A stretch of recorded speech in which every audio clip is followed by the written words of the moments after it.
19, alive with a happiness that had been rapidly extinguished, brimming with an enthusiasm that was not required.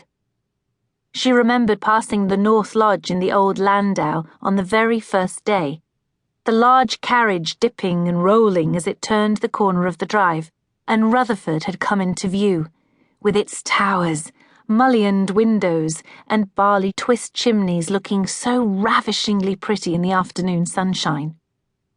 Octavia unconsciously straightened her shoulders. Of course it was impossible to go outside. One would hardly be expected to, unless there were a shooting party or one was dressed to walk, as she sometimes did in the spring or summer. Besides which, it would not be seemly for the wife of the 8th Earl to run, and she certainly could not go to listen to the talk among the servants. Still, it was unreal. The huge tree lying broken-backed, the silence of the snow for miles beyond, the ghostly atmosphere of the day. She had once dreamed, not long after Harry had been born, that all of Rutherford had vanished.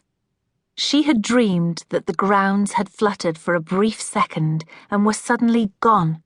The glasshouses, the lake, the long drive to the edge of the hills gone in an instant, shut up in a breath, eclipsed in one long, suffocating sigh. She wondered why she thought of that now. It was Christmas Eve, 1913. The house was entertaining for the next 4 days.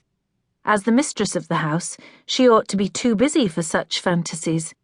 She turned back and looked at the room, frowning and calculating. There were 16 guests coming in all. A rather small house party, but she preferred to have simply friends at Christmas, for there were too many formal parties to host during the rest of the year. She had no doubt that the stoical little steam train would run from Wasthwaite along the valley, but she wondered about the horses struggling along the country road to the house. There was no possibility, surely, of the Napier or the Mets going out in this weather. The Napier was temperamental at best.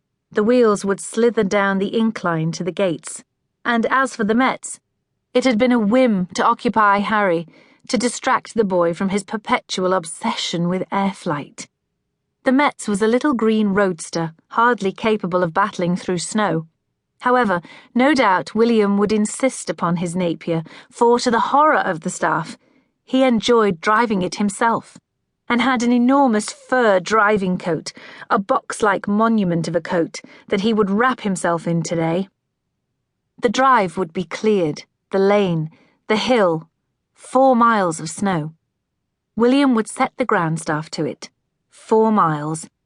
8 more guests to add to those already here. 2 more trains, Charlotte and Louisa returning on the same afternoon train, and Hélène de Montfort before luncheon. "Oh, Lord," she murmured. There was a knock on the door. Amelie ran to answer it, but Octavia already knew who it would be. There was no mistaking the thunderous 3 raps. "My lord," Amelie murmured, as Octavia's husband was admitted.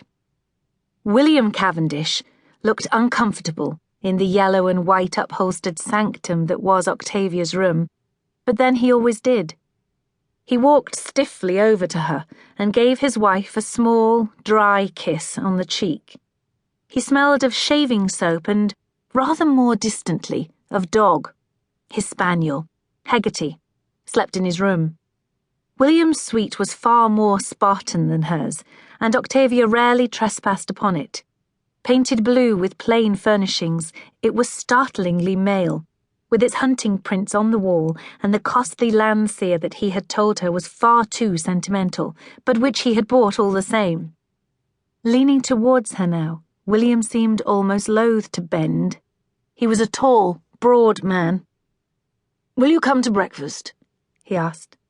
She raised an eyebrow. "Have you come to ask me? Dearest, how romantic." William did not return her smile. He merely indicated the presence of Amelie with a glance. "Leave us," Octavia instructed. The maid vanished, carrying the unwanted tea tray, closing the bedroom door behind her. "Are you ill?" "No, not at all," she said. "Why?"